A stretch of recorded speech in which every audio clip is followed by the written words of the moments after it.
2026년 첫 영상이네요.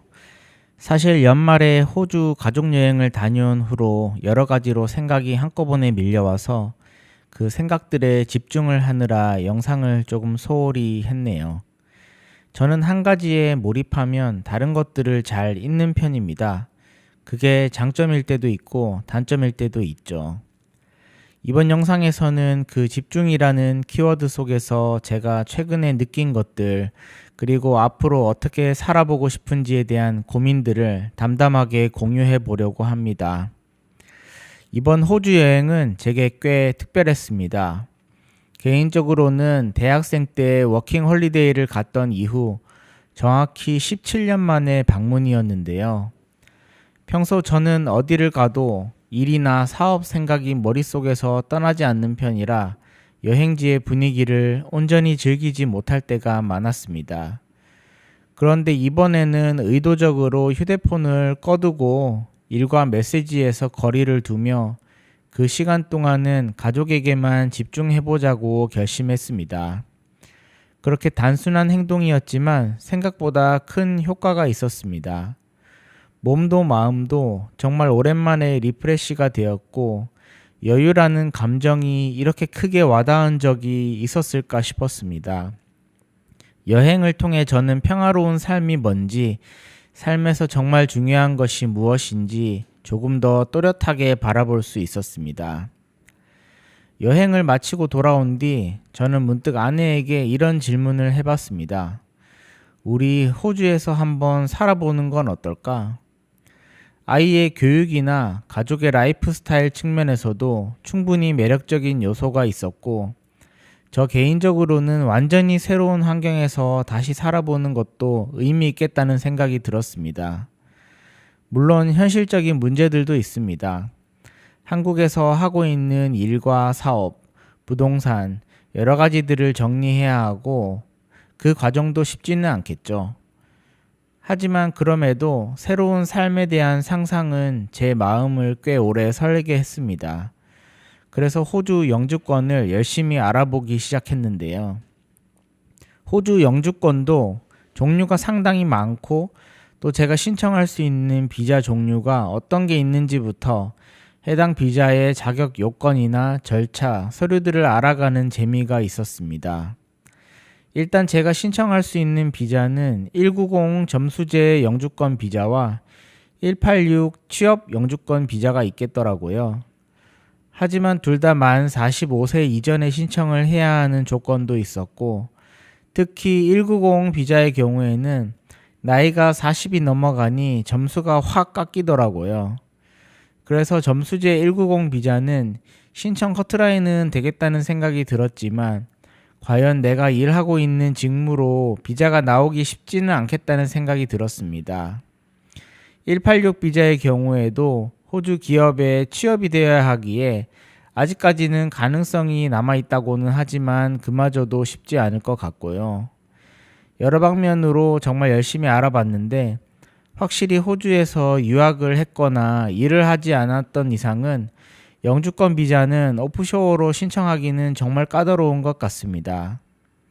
현재 기준으로 만 45세가 넘어가면 투자로 비자를 받지 않는 이상 호주 영주권은 거의 불가능한 것 같네요. 저는 파워 J형 스타일이라 호주 영주권 비자를 열심히 알아보면서 실제로 호주에 가서 살면 어떤 삶을 살게 될까 너무 설레서 가고자 하는 지역의 부동산 시세까지 알아봤다고 볼 수 있고요. 결론적으로는 지금 호주 영주권 도전은 더 이상 진행하지 않기로 하고 기존에 다니고 있는 직장 열심히 다니고 사업도 계속 이어나가는 것으로 정리했습니다. 몰입해서 조사하는 과정은 재미있었지만 그 결과가 무조건 도전이 아니라 일단 멈추고 다시 나의 길에 집중하기였다면 그 또한 의미 있는 선택이라는 생각이 들었습니다. 대신 올해는 남은 빚을 다 갚고 투자를 본격적으로 시작하는 내가 이미 가진 것들을 더 단단히 쌓아가는 한 해로 만들기로 했습니다.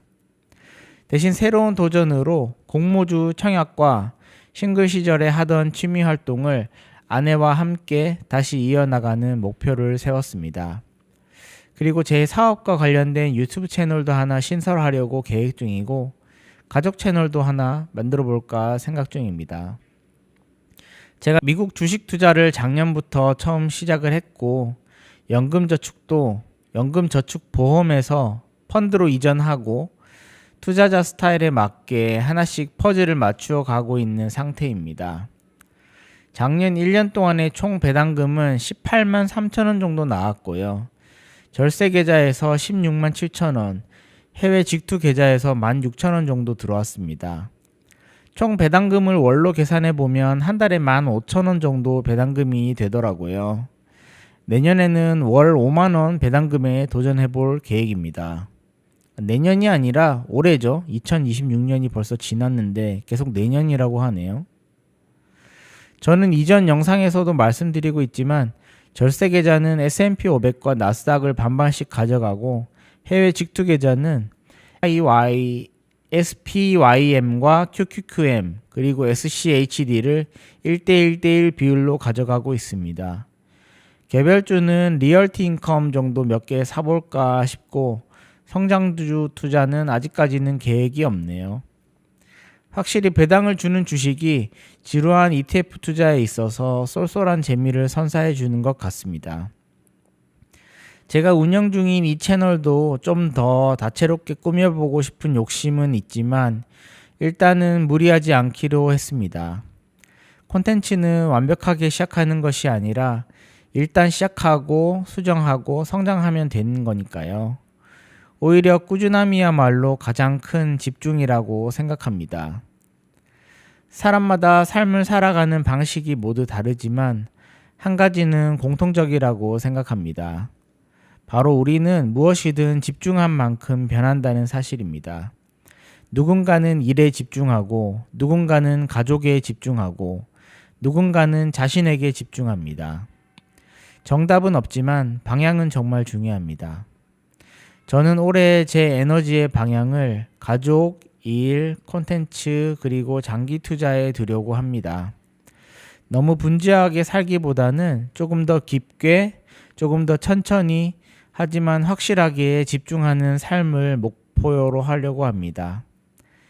새해를 맞아 각자 새로운 목표를 세우셨을 텐데 부디 여러분이 원하시는 방향으로 집중할 수 있는 한 해가 되시길 바랍니다.